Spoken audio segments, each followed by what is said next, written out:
넘으려면 지지난주 부활절을 앞두고 요한복음 11장의 동일한 이제 본문을 가지고 나사로야 나오라 라는 제목으로 나사로라는 한 사람의 죽음으로 인한 제자들과 또 가족들, 주위 사람들의 반응을 보았고 예수님께서 무덤에서 썩어가는 그 나사로를 살리신 놀라운 기적들을 우리가 만났었습니다. 베다니는 예루살렘 직전에 있는 마을이지요. 그리고 이 마을에 있는 나사로 또 그의 여동생들 마르다와 마리아, 이 가정은 평소에 예수님을 극진하게 섬기던 대표적인 가정이었습니다. 예루살렘을 들어오고 나가실 때마다 이 집에 머무시면서 또 풍성한 대접을 받기도 했습니다. 그래서 예수님도 이들 남매를 굉장히 사랑하고 계셨기 때문에 마르다와 마리아는 오라버니가 병들었습니다. 우리 오빠가 병들었어요. 아주 위독해졌습니다. 연락만 하면 예수님께서 빨리 서둘러 오셔서 자기 오빠를 살려줄 줄로 그렇게 믿고서 사람을 보내서 연락을 드렸던 거예요. 그러면 예수님이 알아서 늑달같이 달려와서 나사로야 일어나라 라든지 네 병이 이미 나았다 이렇게 선포하고 고쳐주셨으면 참 좋았겠는데 예수님이 이상하게 꾸무럭꾸무럭 대시는 거예요. 늑장을 부리다가 그만 이 오라버니가 죽고 말았습니다. 이 사건은 제자들과 또 마르다, 마리아, 자매 등 주위 사람들의 아주 그 오해를 거듭하게 하는 그런 긴장감이 있고 또 결국은 이 사건 오늘 우리가 처음부터 끝까지 다 결말을 알고 있습니다만 우리에게도 다시 한번 믿음이 무엇인가? 우리의 믿음의 한계는 어디까지여야만 하는가라는 그런 깨달음을 의식을 주는 사건이 되었습니다.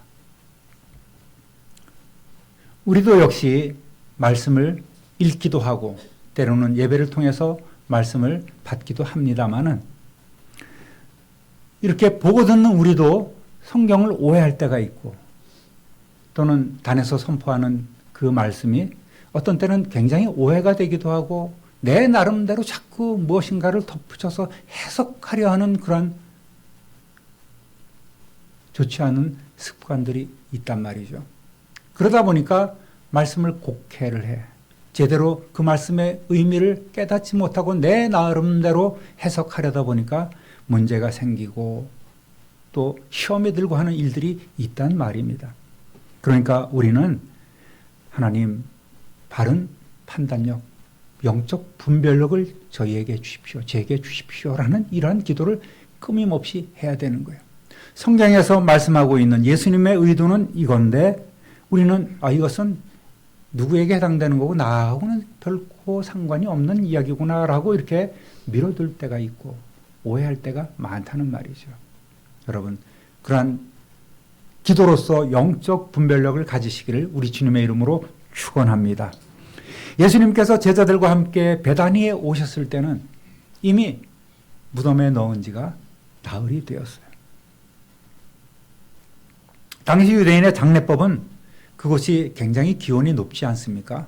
그러다 보니까 시체가 금방 부패해 버리는 거예요. 그래서 보통 24시간 안에 예를 들어서 거기는 하루가 밤에 바뀌잖아요. 해 질 때부터 하루가 시작되잖아요. 그러면 그때 해가 떨어져서 돌아가신 분은 그 다음날 해가 있을 때 장사를 치르고 또 해가 있을 때 사람이 죽으면 그날 당일날 장사를 치르는 것. 이것이 그들의 장례법입니다. 기본적인 장례법인 거예요. 사도행전 5장 6절 여러분이 잘 아는 아나니아와 삽비라 사건을 알고 계십니다. 5장 6절 한번 읽어보겠습니다. 젊은 사람들이 일어나 시신을 싸서 메고 나가 장사하니라. 아나니아와 삽비라 사건 여러분 잘 아시죠? 약속한 그 땅을 판 그 모든 돈을 드리지 않고 아까운 생각이 드는 거예요. 그래서 조금 이렇게 얼마인지 모르겠지만 감추어 뒀습니다. 그것을 가지고 내놓았어요. 베드로가 묻습니다. 이것이 판 전부냐? 예, 맞습니다. 속이다가 망해버리죠. 죽어버렸습니다. 잇따라 들어온 삽비라도 역시 거짓말하다가 다 부부가 망해버리고 말았습니다. 한번 10절도 읽어보겠습니다. 곧 그가 베드로의 발 앞에 엎드려져 혼이 떠났는지라 젊은 사람들이 들어와 죽은 것을 보고 메어다가 그의 남편 곁에 장사하니. 나름 좋은 일이라고 했는데 그만 탐욕이 그 안에 개입되다 보니까 온전한 헌신을 하지 못하고 그 죄로 인하여 이들은 죽게 되었고 그 당일날 장사를 치르게 된 겁니다. 보통 평민들은 굉장히 검소하게 장례를 치릅니다. 사람이 죽으면 시신을 닦고 약간의 그런 향유, 모략 같은 것, 방부제 같은 것을 좀 닦은 것을 몸에 바른 다음에 이제 시신을 이렇게 둘둘 싸서 또 그 머리에 수건을 씌우고 이 무덤에 안치하는 겁니다. 그것이 기본적인 이들의 방법이에요.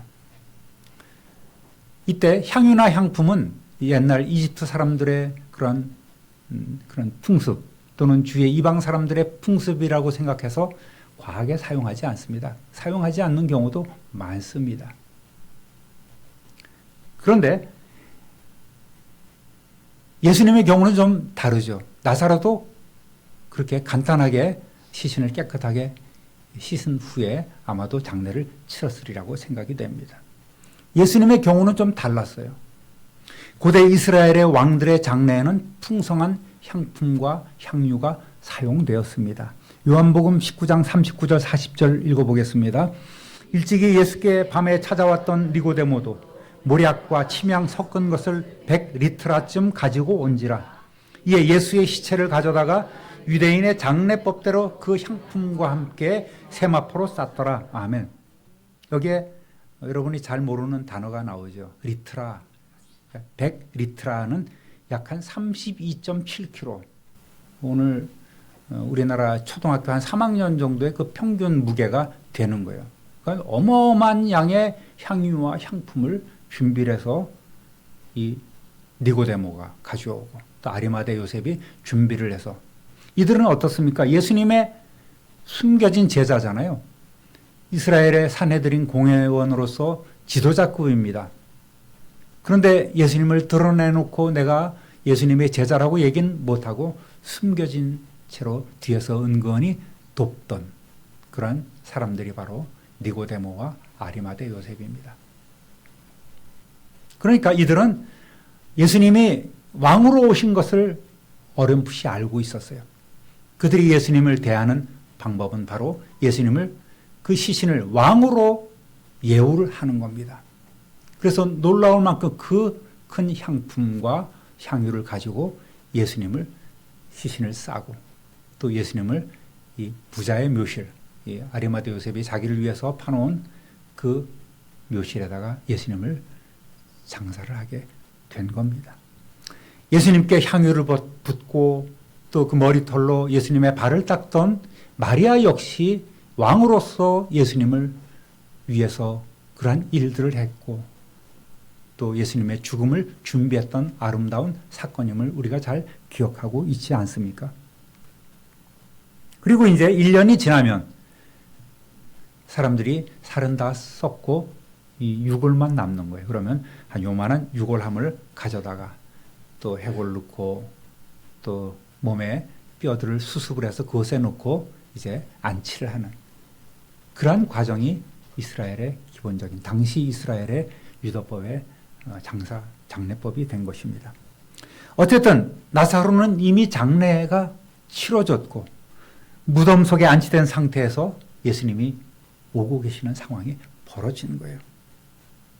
마르다와 마리아는 처음에는 사람을 보내놓고 예수님이 언제 오시려나 하고서 이제 그 발을 동동 굴리고 언제 오실까 빨리 오셔야 되는데 마음에 조바심을 치고 있을 거예요. 그런데 이 예수님, 이 마리 오빠 나사로가 죽자마자 그만 마음의 원망과 또 한숨이 나오게 되고 예수님에 대한 미움의 감정이 살아나는 겁니다. 아니, 다른 사람은 잘도 고쳐주면서 왜 우리 오라버니는 왜 죽게 내두셨나? 그런 마음이 있었을 거예요. 입장을 바꿔놓고 생각하면 여러분도 여러분의 가정이 이러한 어려움이 닥쳤을 때 이러한 생각이 들 수도 있을 것입니다. 병 낫기를 위해서 기도를 했는데 낫질 않고 우리의 곁을 떠나는 많은 사람들이 있지 않습니까? 주위의 사람들이 얼마나 간절히 기도해요. 할 수만 있으면 하나님 고쳐주옵소서라는 기도를 많이 합니다. 예수님의 이름으로 믿고 기도합니다. 하지만 속절없이 우리 곁을 떠나가는 일들이 참으로 많다는 거죠. 여러분, 누구라도 이러한 마음이 없겠습니까? 오늘 우리는 이 자매 가운데 먼저 마르다의 신앙을 살펴보고 또 우리의 믿음 상태도 잠시 생각해보는 시간을 갖겠습니다. 따라합니다. 시작은 비슷하다. 마르다의 성격이 좀 시원시원하지 않습니까? 거침이 없습니다. 행동파예요. 예수님이 오신다는 이야기를 듣고 서둘러 달려나가서 예수님을 영접합니다. 마르다의 반응을 한번 보겠습니다. 21절 읽어봅니다. 마르다가 예수께 여짜오되 주께서 여기 계셨더라면 내 오라버니가 죽지 아니하였겠나이다. 네, 이 반응은 그 동생 마리아도 똑같아요. 마리아 반응 32절 읽어보겠습니다. 마리아가 예수 계신 곳에 가서 배웁고 그 발 아래 엎드려 이르되 주께서 여기 계셨더라면 내 오라버니가 죽지 아니하였겠나이다 하더라. 아멘. 원망과 또 일종의 그 서운함이 깃들어진 그런 반응인 거예요. 아, 예수님 좀 여기 서둘러 오셨으면 여기 계셨더라면 우리 오빠가 죽지 않았을 텐데 왜 이제 오셨어요? 라는 그런 마음이 담겨 있는 표현이었습니다. 둘 다 예수님을 만나자 주께서 여기 계셨더라면 이러한 일은 벌어지지 않았을 텐데요. 사실 이 말씀은 예수님을 기다리면서 두 자매가 끊임없이 되뇌었던 그러한 대화 주제였습니다. 언제 오시려나? 언제 오시려나? 아, 이제 곧 돌아가실 텐데 빨리 오시면 좋겠는데 조바심을 치던, 그러다 보니까 예수님을 만난 직후에 터쳐나온 원망과 한숨의 그런 소리였습니다. 그만큼 이들은 예수님만 오시면 오빠의 병쯤은 금방 고쳐주시리라는 그런 믿음을 갖고 있었어요. 그런데 이들의 자매 믿음의 한계는 거기까지였단 말입니다. 따라합니다. 이성적 신앙의 마르다. 성경 다른 곳에 보면 이들 자매의 모습을 잘 보여주는 대목이 나와 있습니다. 누가복음 10장 38절에서 40절까지 읽어봅니다. 그들이 길 갈 때에 예수께서 한 마을에 들어가시매 마르다라 이름하는 한 여자가 자기 집으로 영접하더라. 그에게 마리아라는 동생이 있어 주의 발치에 앉아 그의 말씀을 듣더니 마르다는 준비하는 일이 많아 마음이 준비한 예수께서 나와 이르되 주여 내 동생이 나 혼자 일하게 두는 것을 생각하지 아니하시나이까 그를 명하여 나를 도와주라 하소서. 아멘. 여러분 잘 아시는 내용이죠. 예루살렘이 이 지척에 있는 이 베다니라는 마을에 이들이 살고 있었고 예수님께서 예루살렘을 들어오며 나가실 때마다 이 가정은 예수님을 영접하고 또 대접에 힘썼습니다. 마르다는 언제나 행동적이고 또 굳은 일을 마다하지 않고 앞장서서 도맡아서 하는 스타일이라 남의 간에 때로는 갈등의 원인이 되었던 겁니다.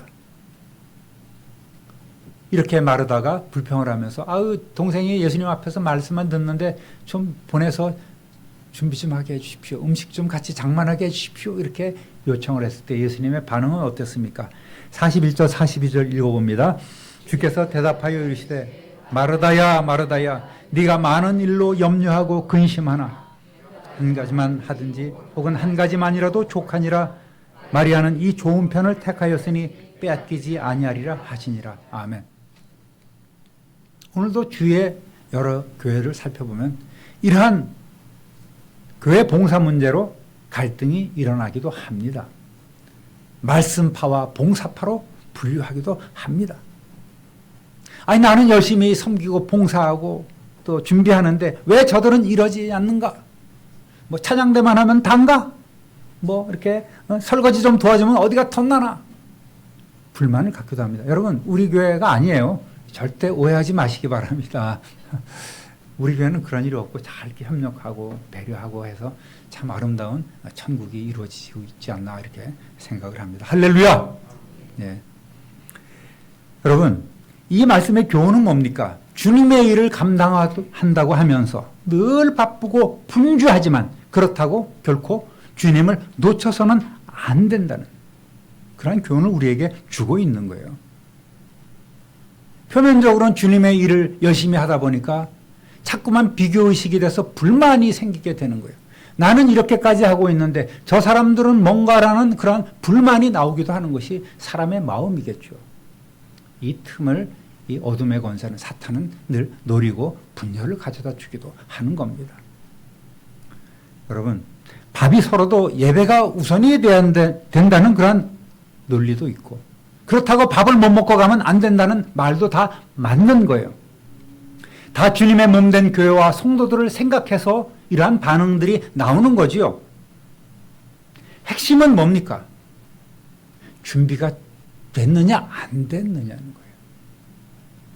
조금 일찍 나와서 준비하고 하루 전날 나와서 우리가 열심히 준비하면 그 다음날 아무 문제가 없습니다. 한 번 더 체크하면 문제가 없이 잘 순적하게 진행되는 겁니다. 그런데 바쁜 와중에 아침에 가서 다 하려고 하니까 손이 모자라고 분주해지고 또 불평불만이 나오게 되는 것이 다른 교회의 현실이라는 거예요. 여러분 조금 더 준비하는 그런 지혜가 또 그런 행동이 우리 교회에 있어서 참 다행입니다. 할렐루야.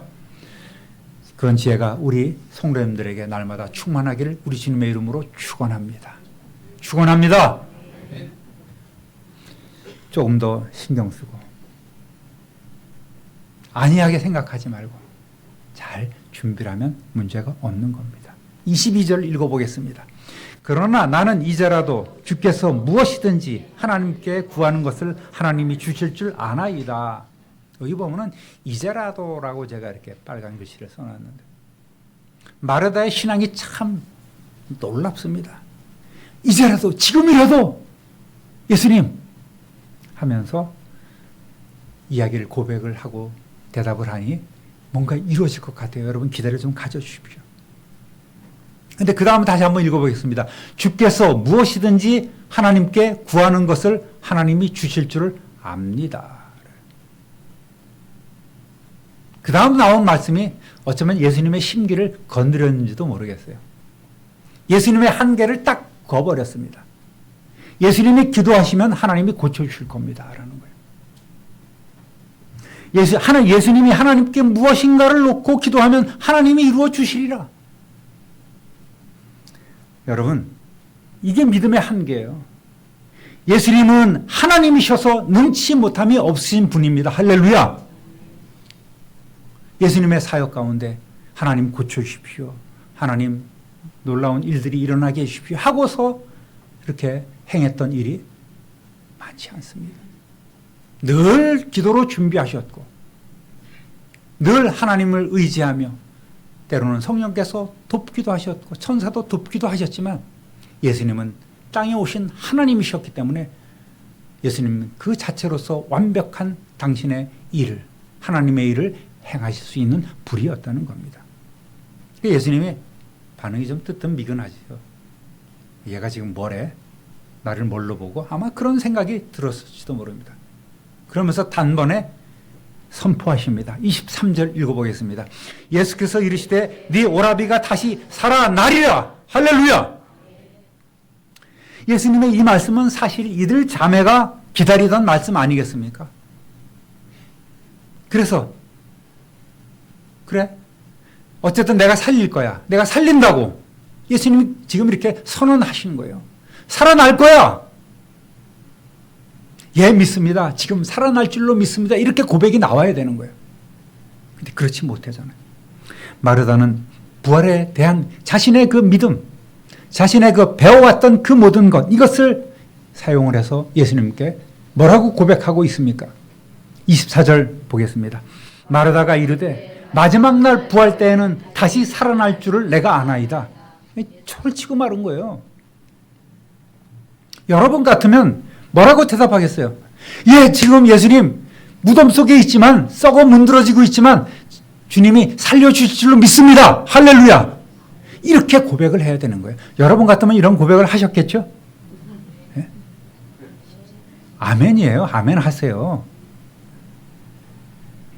그런데 마르다는 자기가 예수님께 배워왔고 자신이 알아왔던 그 신앙 상식 그대로 교과서적인 대답을 딱 예수님 앞에 맞춰서 대답하고 있는 거예요. 겉으로 보기에는 굉장히 정통적인 신앙입니다. 나무랄 데 없는 매우 합리적이고 이성적인 그런 신앙 고백이 바로 이 마르다의 고백인 거예요. 사실 예수님도 그렇게 가르쳐 줬습니다. 이 다음에 장래의 소망을 사람들에게 가르쳐 주셨어요. 요한복음 5장 28절 29절 읽어보겠습니다. 이를 놀랍게 여기지 말라. 무덤 속에 있는 자가 다 그의 음성을 들을 때가 오나니 선한 일을 행한 자는 생명의 부활로, 악한 일을 행한 자는 심판의 부활로 나오리라. 할렐루야. 예수님께서 평소에 이렇게 가르쳐 주셨기 때문에 장차 우리가 죽지만, 한 번 죽는 것은 정한 이치지만 장차 우리가 다 살아날 것이다 라는 이런 교과서적인 모범적인 그런 답변을 예수님께 고백을 했던 거예요. 그러니까 마르다의 고백은 100점짜리 만점짜리 신앙이라고 볼 수 있습니다. 대화를 조금 더 읽어보겠습니다. 25절 읽어볼게요. 예수께서 이르시되 나는 부활이요 생명이니 나를 믿는 자는 죽어도 살겠고 물을 사서 나를 믿는 자는 영원히 죽지 아니하리니 이것을 내가 믿느냐? 할렐루야. 예수님은 그래 조금만 더 하고 이 마르다의 신앙을 이끌어가는 거예요. 장차가 아니야. 지금이야.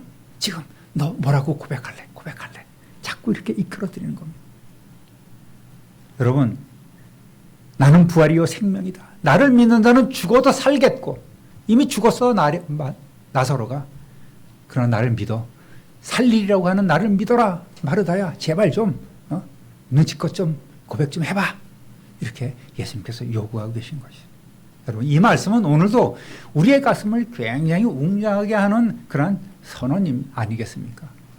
그래서 우리는 부활의 소망을 갖고 장차 하나님께서 재림하실 때에 진도야 일어나라 하는 그 소식을 우리는 잠자는 가운데 듣기를 원하고 있는 것 아니겠습니까? 먼 미래가 아니라 이제 곧 사망 권세를 깨뜨리고 나사로를 부활시킬 거예요. 그리고 다음 주에는 예수님께서 역시 사망 권세를 깨뜨리시고 부활하실 것이라는, 그렇게 계속해서 이어지는 놀라운 능력의 역사가 바로 부활이요 생명이신 예수님 자신이시며 사망 권세까지도 주장하시는 예수님이시며 우리 역시 그 부활과 생명에 동참할 수 있다는 소망을 주는 말씀이라는 겁니다. 할렐루야. 믿습니까? 안 믿는 분이 몇 분 계신 것 같아요. 이 다음에 그런 분들은 부활에 그래도 동참하시기를 주님의 이름으로 축복합니다. 네, 부활하셔야 돼요.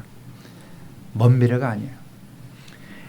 여러분이 당시처럼 예수님 앞에 계신다면 당장에 예수님 지금 제 오라버니를 살려줄 줄로 믿습니다 라고 고백했을 거란 말입니다. 그런데 여기까지 이 단계까지 나가지 못한 것이 참 안타깝습니다. 자, 이 문제는 지금 이 현재 진행적인 신앙을 마르다가 가져야 되는데 결과론적이긴 하지만 마르다는 계속해서 예수님을 기쁘게 할 살아있는 그 고백보다는 교과서적인 고백만을 계속해서 거듭하고 있는 거예요. 27절 읽어보겠습니다. 이르되 주여 그러하외다. 주는 그리스도시요 세상에 오시는 하나님의 아들이신 줄 내가 믿나이다. 자꾸만 어긋납니다. 마르다는 베드로의 신앙 고백 못지않는 여제자로서 완벽한 신앙 고백으로 대화를 서둘러 마무리합니다. 예, 예수님, 제가 알았습니다. 이제 시험 들지 않을 거고요. 장차 우리가 모두가 부활할 수 있다는 그 예수님 말씀을 제가 믿고 오늘 제가 위로를 받습니다. 알겠습니다. 예수님, 그 정도 하십시오. 즉흥적인 고백이 아니라 평소 그의 신앙이 농축되어 있는 놀라운 고백을 예수님께 하고 있지만 한계를 가진 고백이었다는 말이죠.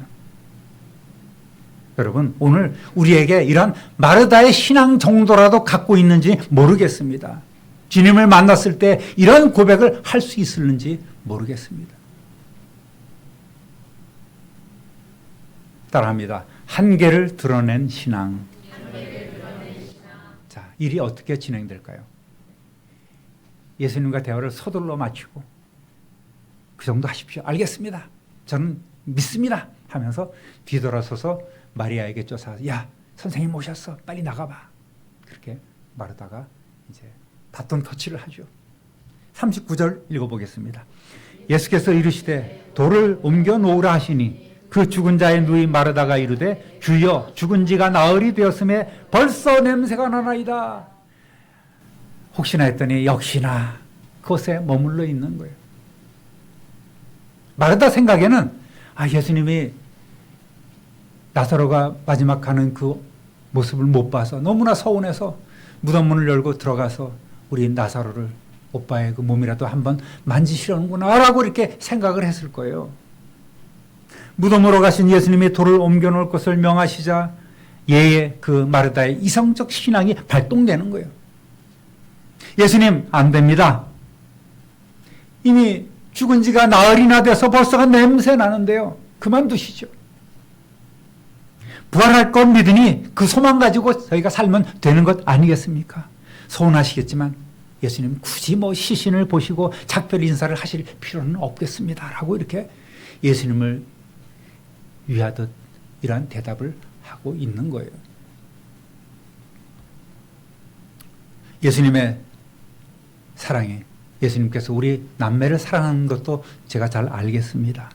서운한 마음도 제가 압니다. 그렇지만 장차 이제 예수님 말씀대로 부활하게 될 것이니 이 정도 하셨으면 좋겠습니다. 냄새납니다. 그래도 아주 모범적인 그런 답변을 예수님께 드리고 있습니다. 결과가 어떻게 됐습니까? 앞에 예수님과의 모든 믿음의 대화가 그만 리셋돼 버리고 말았어요. 초기화가 돼 버리고 말았습니다. 마지막 순간까지도. 예수님의 반응은 어땠을까요? 이 문맥을 읽어보면 조금 짜증이 났어요. 한번 읽어보겠습니다. 40절 읽어봅니다. 예수께서 이르시되 내 말이 네가 믿으면 하나님의 영광을 보리라 하지 아니하였느냐? 그만 좀 할래? 좀 눈치 좀 챙겨. 마르다야. 그런 의도가 있었을까요? 야, 마르다야, 왜 내 말을 못 믿냐고. 글자 그대로 못 믿냐고. 네가 고백한 믿음이 결국은 입에 발린 말에 그치지 않니? 살려주십시오라는 얘기가 왜 안 나와? 내가 믿습니다. 지금 살려주실 줄로 믿습니다라는 그 고백이 왜 안 나오니? 하는 이런 짜증의 말씀이 있는 거예요. 우리의 믿음의 한계도 그렇습니다. 이루어질 줄로 믿고 기도하면 된다고 하는데 우리는 못 믿어요. 주위 상황이 어땠고 형편이 이랬으니까 이런 거는 당연해. 미리 체험해버리고 미리 믿지 않고 미리 선을 그어버리고 내 기도의 한계를 딱 그어놓고 그리고 나서 믿습니다 해봐야 소용이 없는 거예요. 산신앙이라고 볼 수가 없는 겁니다. 성도 여러분, 오늘 우리의 신앙은 매우 이성적입니다. 또 너무나 합리적입니다. 그러다 보니까 주님이 요구하는 믿음의 단계로 나가지 못할 때가 많음을 우리는 알아야 돼요. 기도하면서 정말 이루어질 줄 믿고 기도하십니까? 우리가 기도하면 주님보다 더 큰 일도 행한다고 하신다는 그 사실을 믿고 여러분 기도하십니까? 아니에요.